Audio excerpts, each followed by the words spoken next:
Good late afternoon. Welcome to the Natural Resources, Agriculture, and Open Space Subcommittee. We will get started. We will have 5 bills that we will go over and review today. Starting with HB 262, the departmental bill from the Department of Agriculture on the Maryland Agricultural Commission and Young Farmers. And it looks like they also have an amendment. Kristen, you want to go ahead and begin? Sure. So yeah, like you said, it's a departmental bill and it's altering the membership and appointment process of the Maryland Agricultural Commission.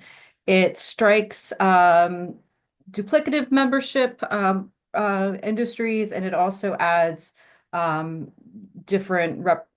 representatives from a few different groups to bring a more modern representative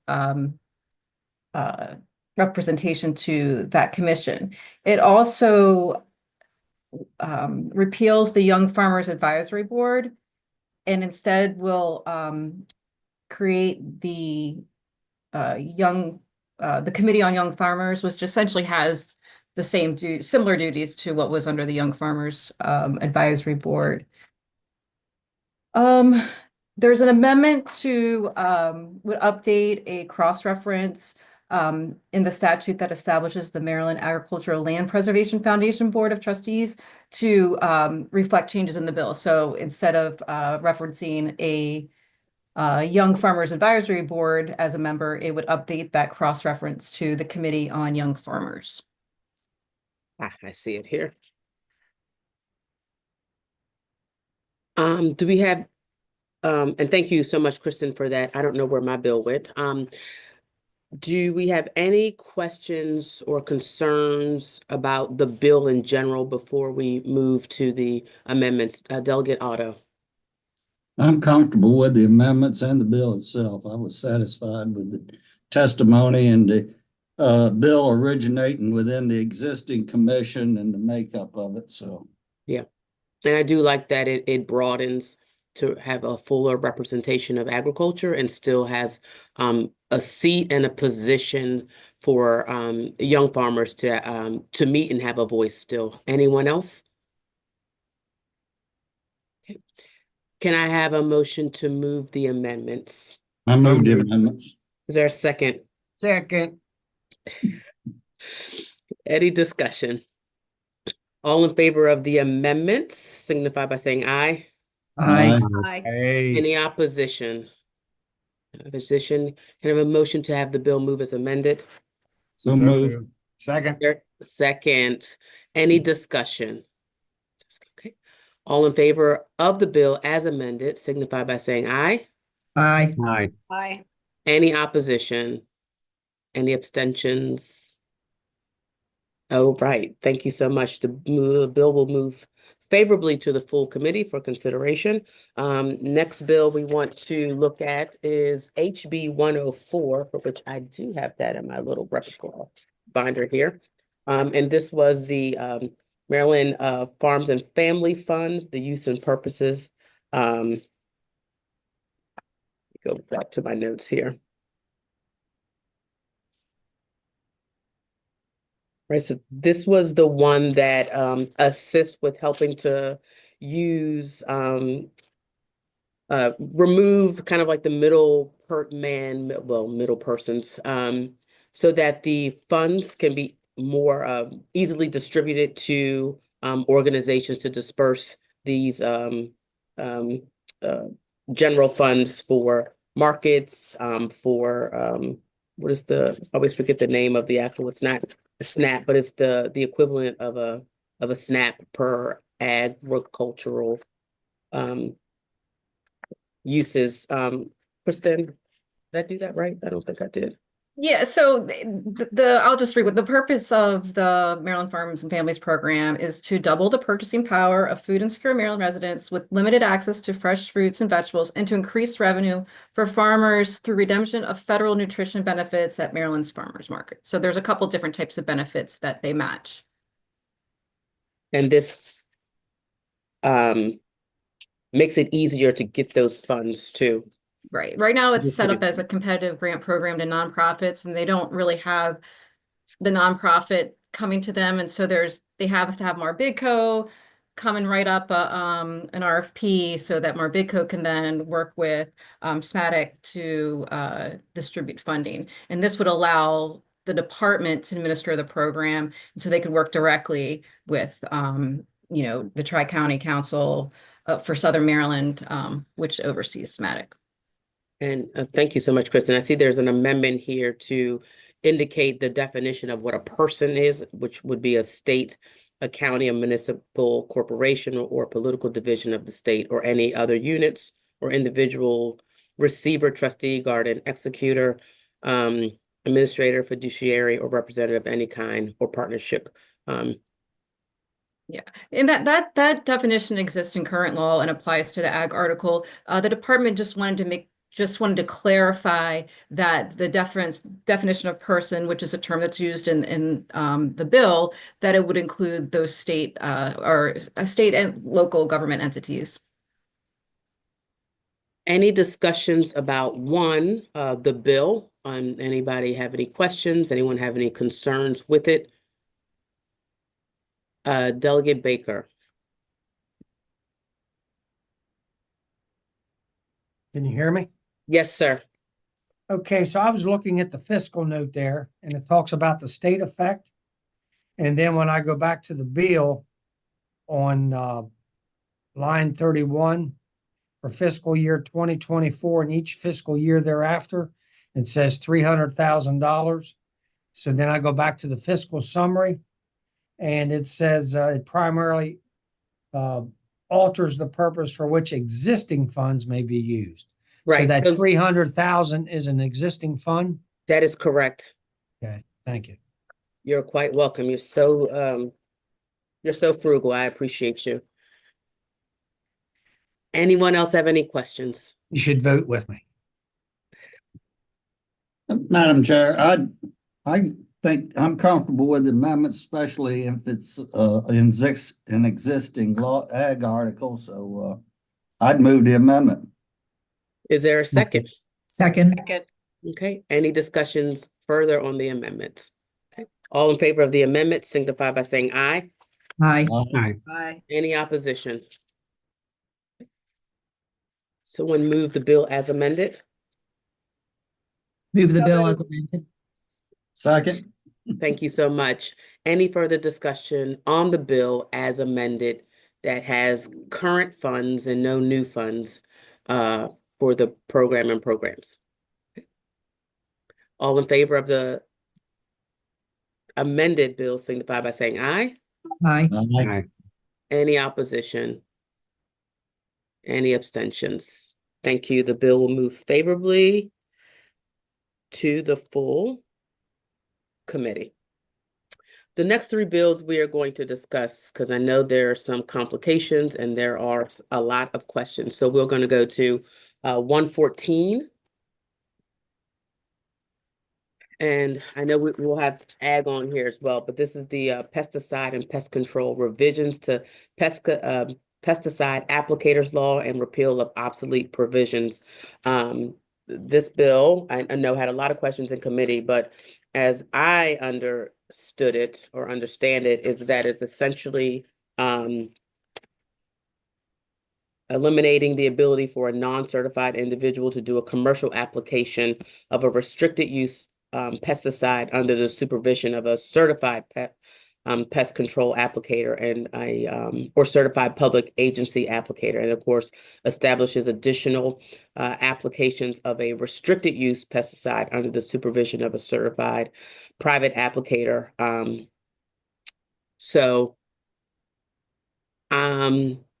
Is Rachel Jones on? Well, I should Yes, ask ma'am, I'm first. here. Thank you so much. I would ask if there are first of all questions. I just want to make sure you're here. Thank you. Delegate Foley. Thank you, Madam Chair. I'm looking at the fiscal note, Mhm. which I often go to describe a bill I don't really understand. And the fiscal note makes the point that the bill repeals provisions governing, and it lists two, it lists termit termicides, a certain type of termicide. Termiticides and Yeah, and a paint and a type of paint. anti-fouling paint. Yes, thank you. And I just wondered, could someone explain what that's about? And is that a problem for farmers? You know, and actually it's a little interesting that it's in this bill, but I'd like some explanation of that. Thank you. Rachel, do you mind speaking on that, please? No problem. Certainly. So Delegate Foley, that repeal was included in there because in Maryland, we do not register those products for use anyway. And so it was obsolete because we already do not register those particular products. And so our pesticide regulation section thought it would be appropriate to simply just repeal it in the bill because we don't register those particular products anyway. Thank you. You're welcome. Yeah, Madam Chair. If I may, maybe Rachel can explain a little better. I'm a little concerned on what the definition of supervised is. Is that being taken out?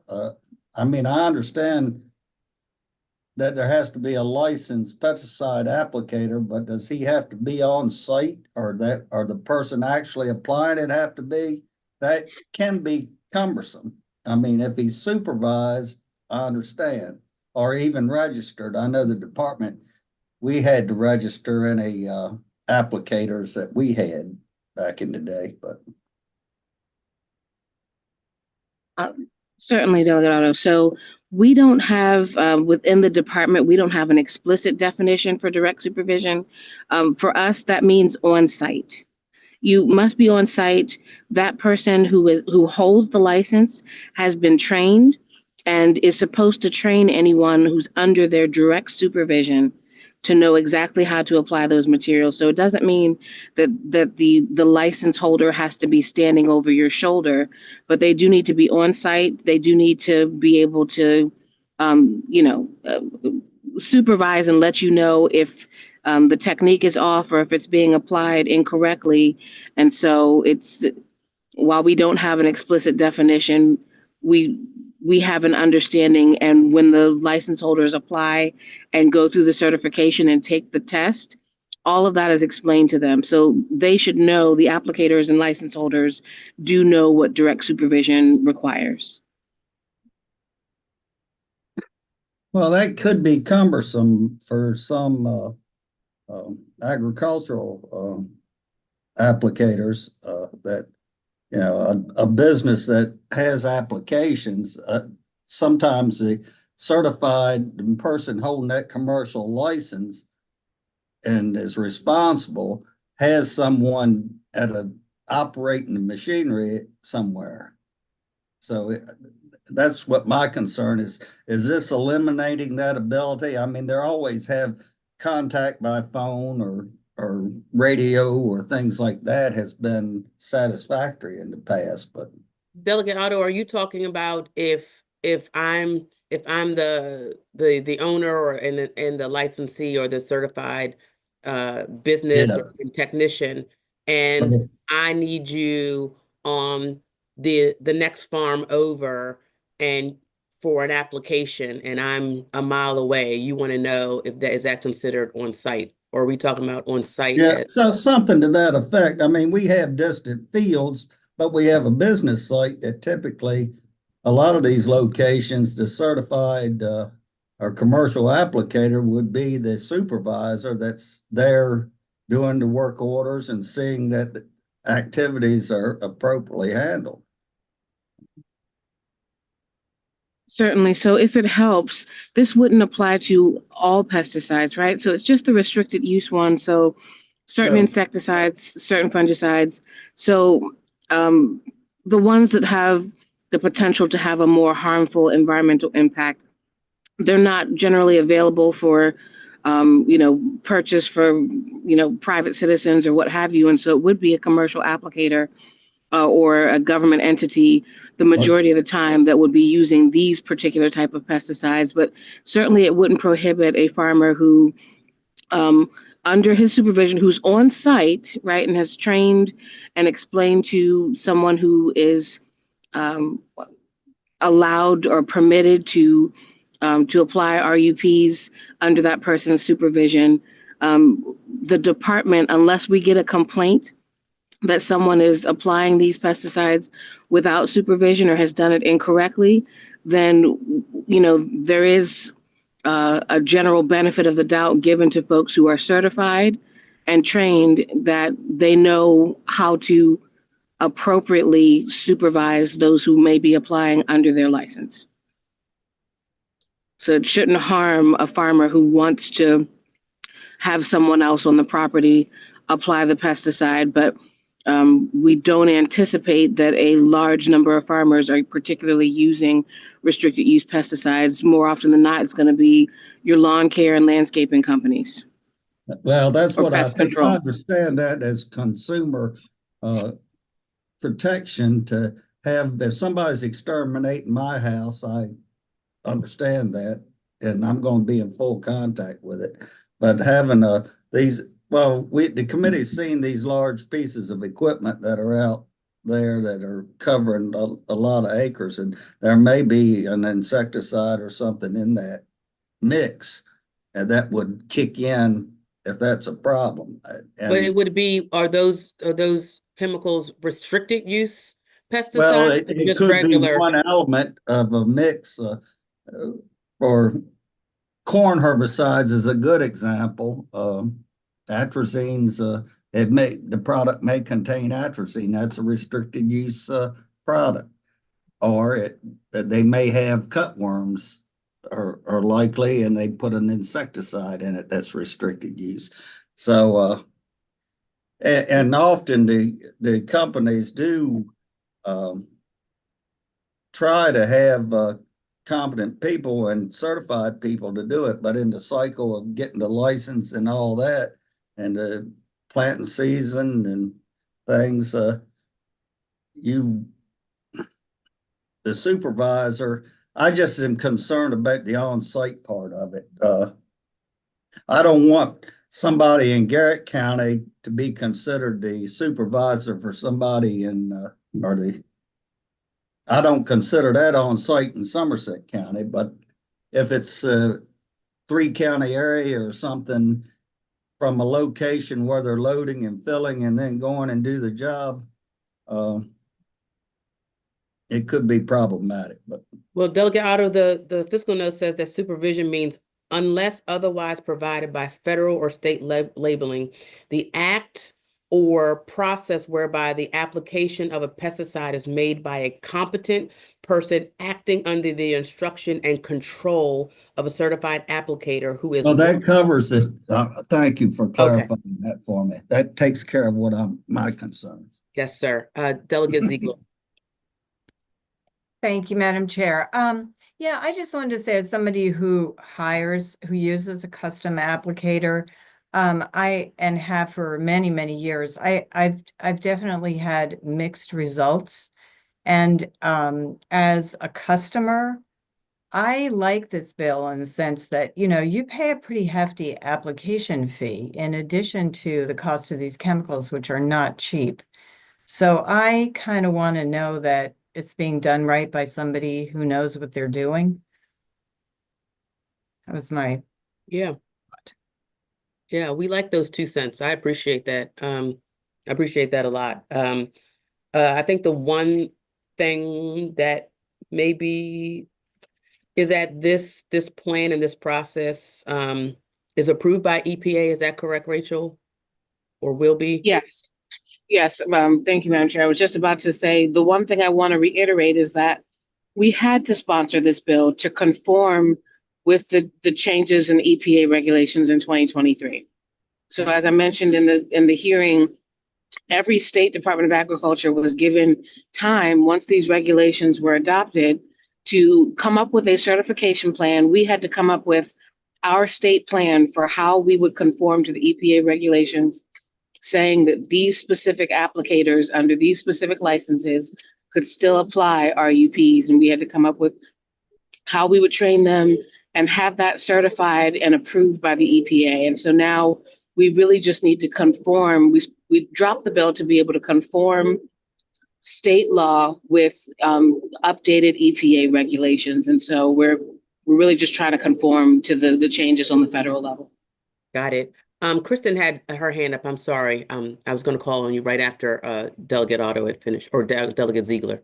No problem. You actually started to touch on it. It was in regards to the private applicator, the agriculture applicator, and the fiscal note is just indicating that direct supervision does not require the physical presence of the certified private applicator. And I think you were reading off that out of that area. Okay. Yeah. It said the non-certified applicator must have the ability to immediately communicate with the certified applicator, and that's with the private applicators, the agriculture. Right. Not necessarily the commercial. It's different than the commercial application. Right. It's a little less restrictive than the requirements for commercial application. Right. Any other questions or discussions or Rachel, I certainly appreciate you being on here to explain this. And so in general, this is just a bill based on the fact that the Department of Agriculture, as well as other agricultures, had to conform and create a plan based on the 2023 conforming to the EPA's regulations. So if there are no other questions, we can move on. Madam Chair, Yes. we're not going to move the bill today. No, sir. I appreciate that because I want to look at it a little closer, but you made me feel more comfortable in what we're Okay, well, we're gonna hold on to it anyway, and you All know, if you want to put another set of eyes on there, put those Charles Otto zoom ins, we appreciate it. There you go. So let's move to 140, and that was the soil conservation and water quality plan uses information. There was a lot of questions about this. I got a lot of emails about this and meetings about this bill. I don't know if anybody else did, but again, so glad Rachel is on the call to discuss this a little bit more. And again, as I understand it, and Kristen can correct me, is that the Department of Agriculture is looking for the same permissions that the Department of the Environment has as it relates to receiving the water quality plans for conservation districts, I think. Yeah, and so right now under current law, the Department of the Environment can request those plans when engaging in enforcement actions related to like sediment violations. And so what this would do would extend the same authority to the department when they're for enforcement actions under the state's nutrient management law. And I know a lot of questions came up about privacy, about whether or not those soil conservation districts that are supporting and helping farmers, especially on a voluntary basis, would somehow be dinged or held, I don't know, liable for plans and for outcomes of those farmers that they're supporting. And so there was a worry about the protection of info, the protection of data. We know that the data is not and generally is not for public view. And so there was a question about how to do that. There was also questions about, I try to write them all down.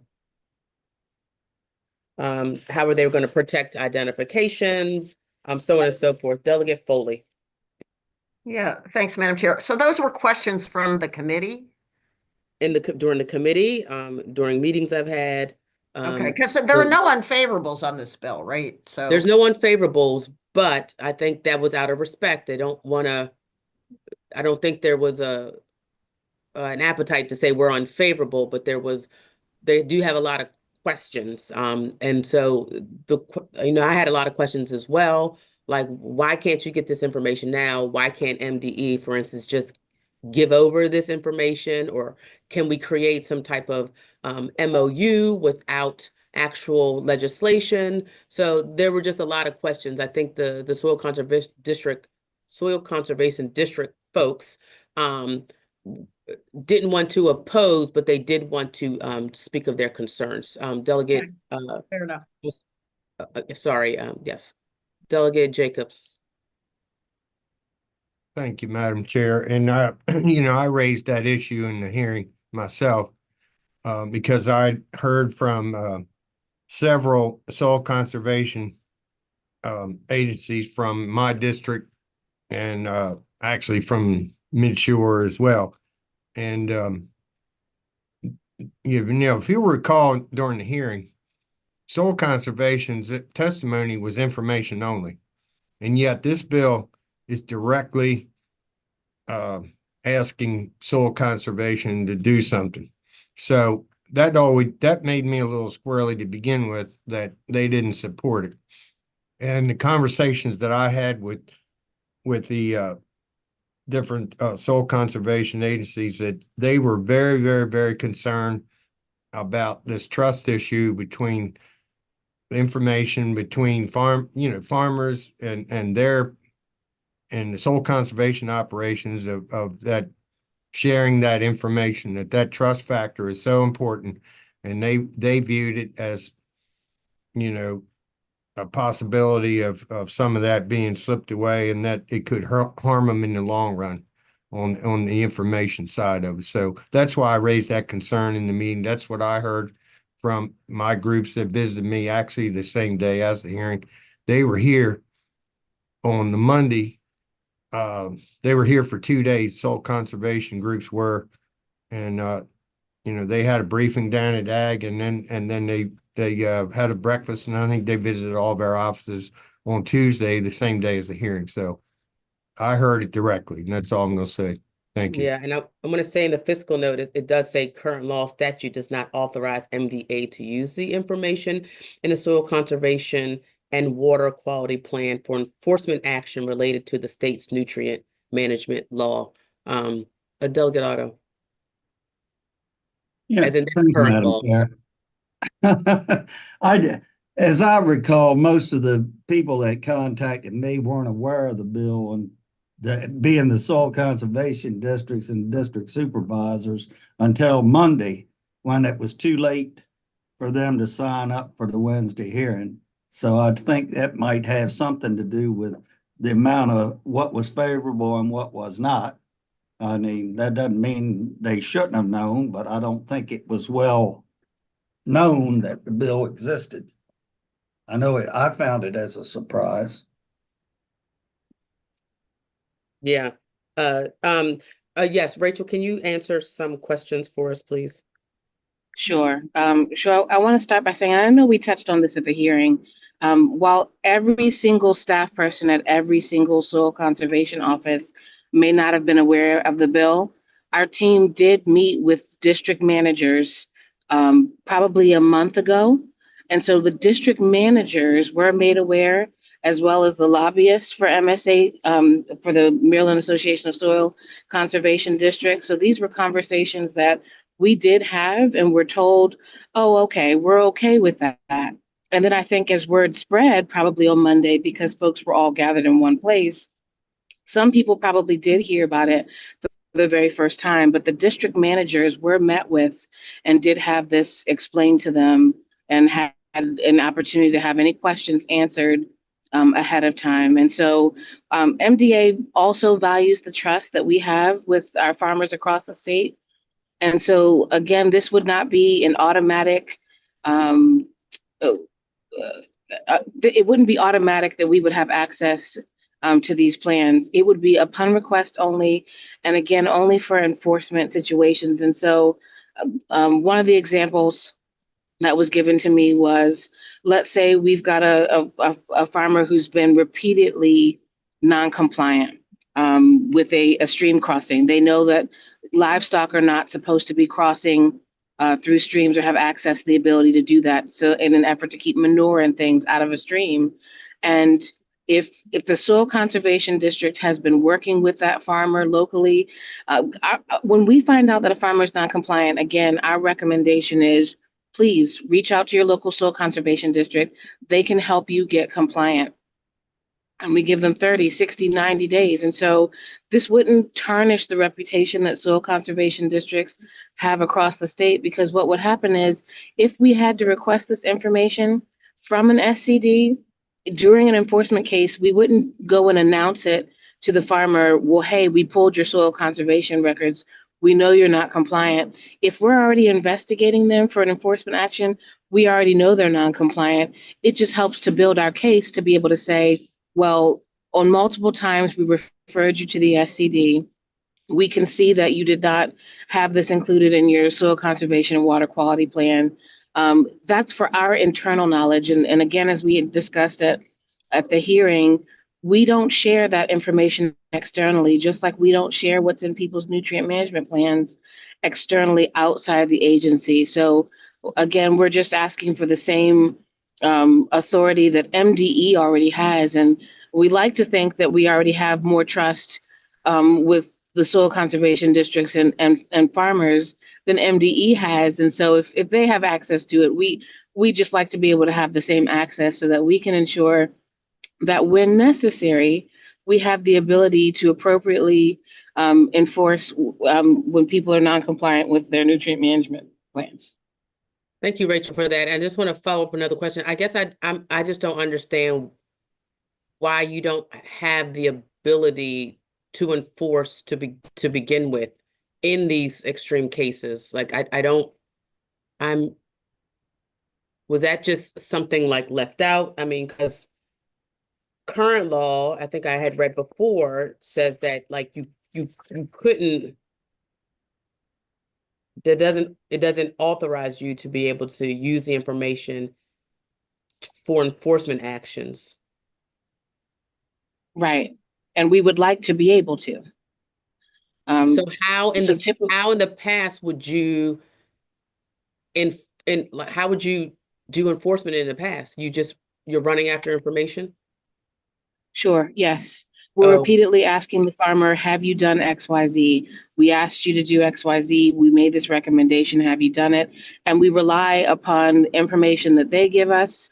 And typically, if it gets to be a major issue where it's beyond fines, occasionally there is a legal issue where either, the farmer, in an effort to not have to pay their fines or fees for noncompliance, will enter into a lawsuit. Our attorney general, our counsel from the AG's office, has intervened on several of these cases where the farmer has said, well, we did what we were supposed to do, and simply having a copy of that soil conservation water quality plan to be able to say, well, we happen to know that you didn't, and here's how. It would only be in the most extreme of cases. And so again, we wouldn't be announcing to farmers, we have a copy of this, but being able to use it in an enforcement capacity to help the state's case is what we're looking for. But again, we don't anticipate or see this being a widespread issue where we're requesting people's plans multiple times a year. It's only for enforcement for probably the worst offenders and the folks who are most non-compliant. And if MDE can already do it, we're just asking for the same ability. Right. And so we're talking what, 1 a year, 0 a year, 2 a year? You don't know. We think about 1 to 2 based on the track record and some ongoing cases that we've got. One case that's been ongoing for 3 years. Yikes. So if you can say that's 1 a year, it's the same case though, and it could be a couple times a year, but it's only for the most extreme cases. Okay, thank you. Delegate Otto and then Delegate Ziegler. Oh, I'm sorry. I'll give my time. Oh, sorry. Okay, Delegate Ziegler. So, thank you, Madam Chair. I'm just curious, because soil conservation districts get a lot of their funding, or at least a lot of the physical projects that they do, it seems to me are funded by a program called EQIP, which is federal money, which I've been reading has not been being paid out recently. But I'm wondering, does the federal government have access to soil conservation plans, to the information you're trying to get? I guess the question is for Rachel, yes. Yeah, sorry, I should have said that. Sure. Sure, Doug Ziegler, I'm not sure if in their reporting requirements for the grants, if they require that information about specific farms. I don't believe so, but I can double check on that and get you an answer. The complexity with soil conservation districts is they have multiple funding sources between the state and other federal government programs. And then again, many soil conservation districts across the state are co-located in county offices. And so they have, you know, county employees. They have some folks who are considered MDA employees. And then they can also have NRCS, National Resource Conservation Service employees, all housed under that same soil conservation district. And so for the purpose of EQIP grants, it's a matter of what are the reporting requirements for that grant. But I don't believe that those reporting requirements would include having access to certain soil conservation water quality plans. But I can double check that and get back to you.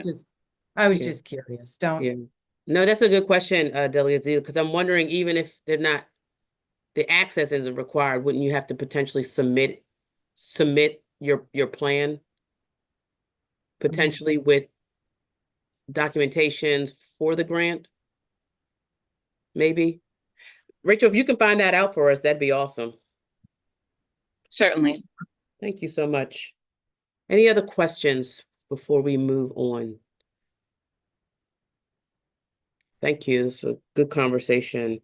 With that, we'll move on to HB 244, and that's the plant disease control, nurseries, inspections, certification, and licensing fees.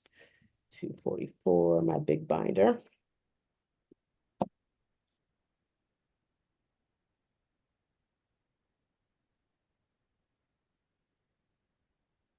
A good one. This is a fee increase. You know, I love a fee increase. Collected by the Department of Ag for the certification of nurseries, the licensing of brokers and dealers, and the inspection of nursery stock under statutory provisions related to the plant disease control.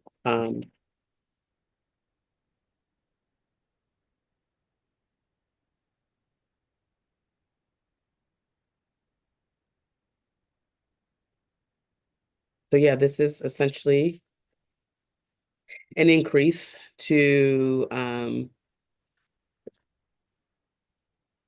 do some of the work in inspections and certifications and licensing.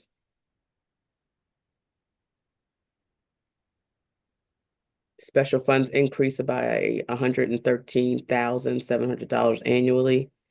And of course, expenditures are not really affected.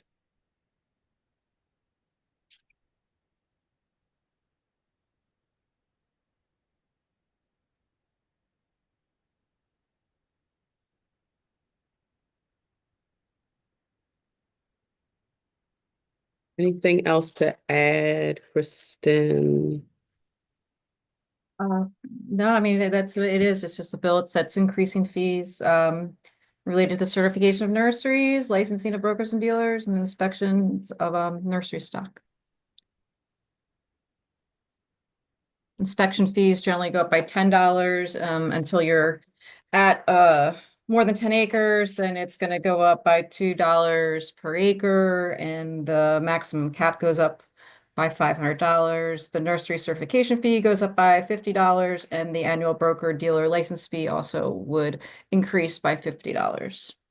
So it goes from $100 to $150. Right.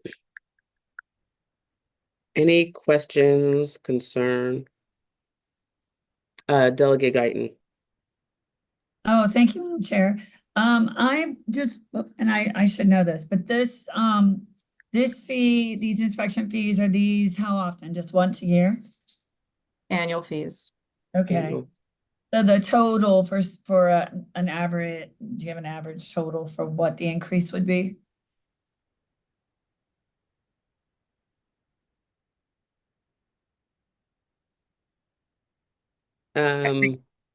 I didn't actually hear. There's a car going by. Were you saying what the total increase would Average. be?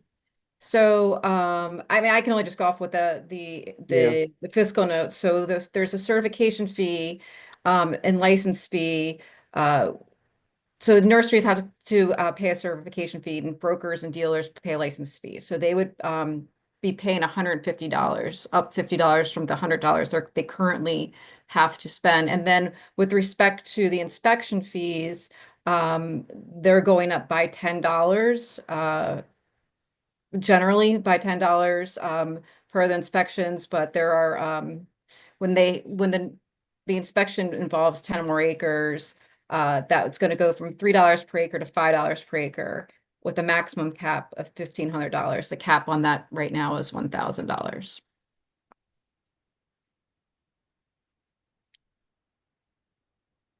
Delegate Jacobs.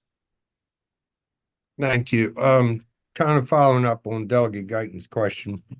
And I'm looking at the fiscal note, and it's says last page over, I think it is, the number of certifications and licenses issued each year remains constant at calendar 2023 levels, but it doesn't give the number. So Got it.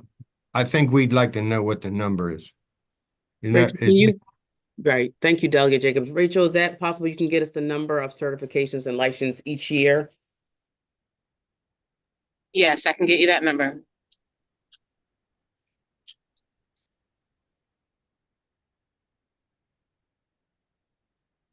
Okay.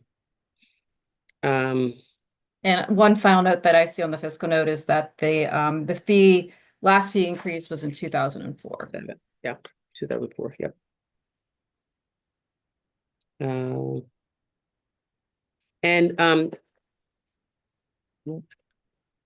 Rachel, can you just very briefly go over again the department's rationale? Is it that, as I got beat up today on the floor, is this because of inflation and the fees, inflation, the fees don't take care of the work that needs to be done, and a way to remove move out of the general budget? Can you just? Certainly. So this program is entirely special funded. There have never been in recent years, because we've had years where these programs were general funded, and then I'm told sometime in the 90s, a lot of our programs at MDA became specially funded programs, and ever since then we've relied totally on fees. And so this particular program has depended for the last 20 years, possibly more, on the fees that are set. And so having the fees not be increased over the last 20 years means we have a bit of a turnover issue in the department, right? Because this is one of those positions that requires inspectors who must travel across the state and inspect the various facilities that are licensed to ensure that they are compliant with state regulations. And so we've had difficulty, keeping salaries competitive, because the fees that are currently used the fees that are set at the current rate, that covers salaries, benefits, it covers operational costs, equipment, supplies, it covers all of that. And given inflation over the last 20 years, not just recently, it's no longer sustainable, and hasn't been for several years, for us to keep the fees set where they are. And so our inspectors, I know fee increases are not popular. We understand that, but when we talk about the impact on consumers or business owners, we have to also think about our state employees who should be able to make a living wage. But it's difficult to do that when their program is entirely specially funded. Thank you, Rachel. And what I don't see here, and maybe I'm missing it, rather than you said you'll get us the fee about the number of licenses and certifications per year, but can you get us the number of actual nurseries? Yes. I can get you that. Um,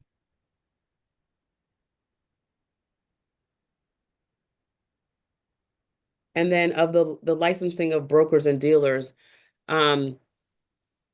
if you're not a licensed broker and dealer, then of course you can't do that. But then the question would be versus not necessarily the license, but how many brokers and dealers do we have? I will get you all of those figures. Thank you. You're welcome.